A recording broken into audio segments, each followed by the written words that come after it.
Thank you.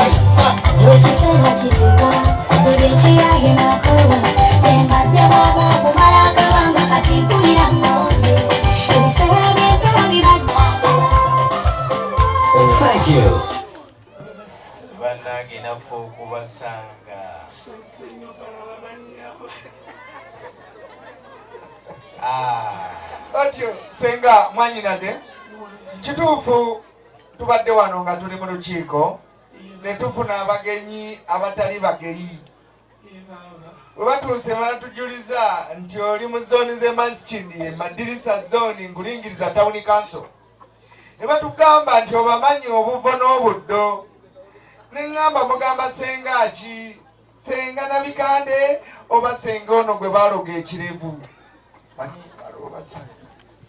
ne bagamba twagala Senga ow'ensonga asengeka ensonga ez'abaana abawala abawezeza emyaka 18 egy'obukulu ne mugamba mukulukiriza oyo Senga ndi kumpi nga luyi Senga nenkuleeta kirizo nyonyola abatakanse abatudde obuuyi buno abantu abo bamanyi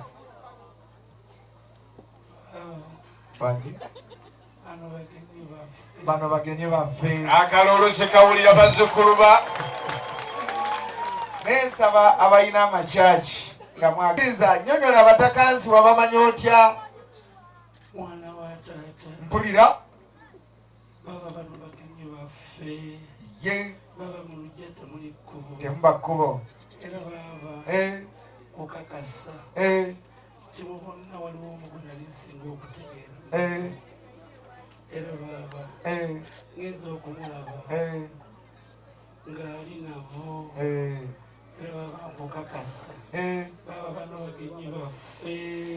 bwekibanga bagenyi baffe abagenyi abo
Senga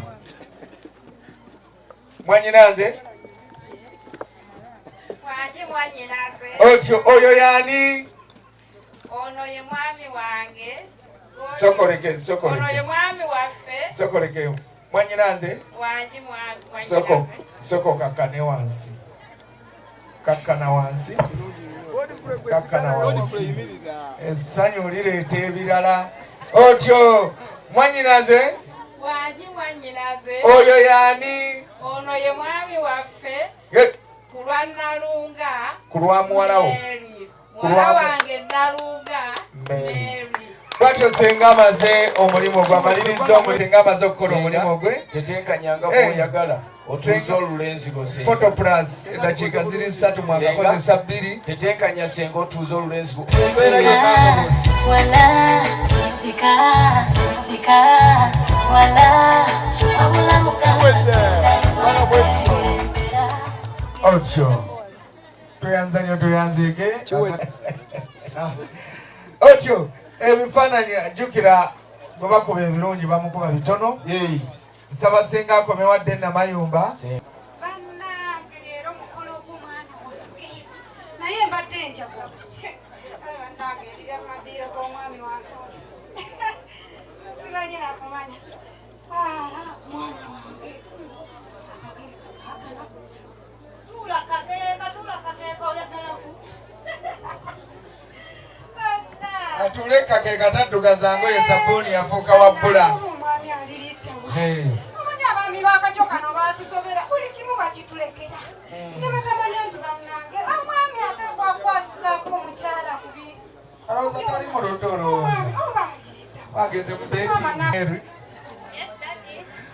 Nsaba kimu ku ebyo kisooka bambi kwetondera okukuleeta budde nga bugenze omanye ebifaananyi by'omuntu birina kuvaayo ng'enjuba ekyaliwa.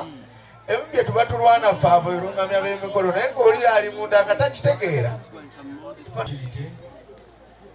Tugenda mbirawo akola mu security mu nyumba taata era mu mbeera zonna ebyo ebifaananyi tebijja kuggwa. Nsaba olage omwana azaalibwa atya amaka g'abakadde be. Kyondaga kyokka taata nga sinnaba.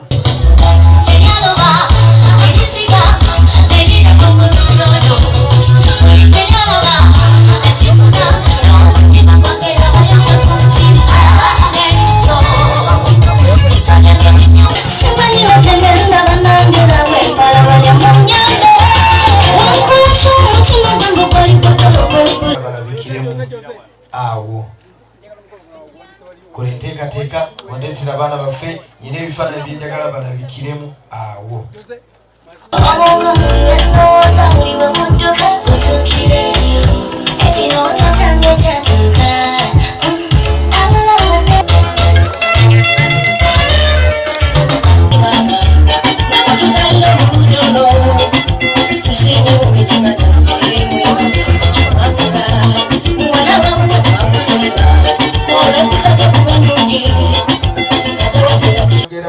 Kintu kyonna waawo taata nsaba obuuyo omukulu gwe bayita sali ajje salimiti okugula ebintu bino byonna nga bwe mudugaziza eddiiro lyange muteekwa kubanga muweddemu. Sali njagala ondage okyayinamu ku ssente eziraga nti mutuufu banakayawe mwina muweddemu. Ate tunnaggwamu oba oweddemu byokka nga byansonga naye ng'ekisookera ddala ye Mary ntandikidde kuggwe omwana omulenzi Godfrey yatudde n'alowooza n'ayiya nagati Mary namukolera ki n'anoonya ekirabo ekyenjawulo ekyo gyekiri naye nagamba nti neeno kagireete buli kirungi kyonna ky'omanyi ekyokunsimu ekiri nkukakasa mazima. Era Godfrey olutamiira lwe yakutamidde sinnalulaba muntu mulala mukubire godi mu ngalo. Engalo ezo z'obuleezi obwawo mumanyi okukebera ne mumanyi ebiri wano mwanditegedde nti godi ayagala Mary. Mary agambye tikyotoosange muno ojja kisanga yeeka. Yataatakkiriza ye Mary bino abiveemu. Mary obudde obujjako ajja kuba mulalu addeyo ekikyusa bayinza omukyayina yeetenda kukola naye yekyamulemye. Kati nkulu Robert kakola mu Global Paints okengenda kalina pampa eri kati sebo mukulu bakuwesa eggwanga eyo. Kakati ogenda mugamba ebigambo bino ebiri ku mutima gwo. Muko lese enkoko eno nga njagala ngikuwe okkirize ope Mary abeere omukyala wange.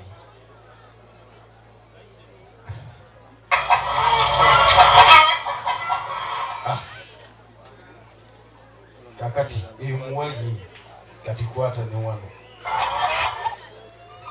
Senga ddako mu nyumba ojje n'omwana omuwala ng'olwo tugenda lese kanzu eno anjagala ogikirize ogigatteko ezo z'olina onyambalengamu ku lwa mwannyoko Mary. tukikubira engalo ab'obuuyi buno kubanga omwana wange bw'aba afuna nze mba nfunye. Omuko lese baasi eno erina ebirungo emuli ennyaanya obutungulu n'ebirala ebinaakuyambako omuko yaffe ng'ogirya.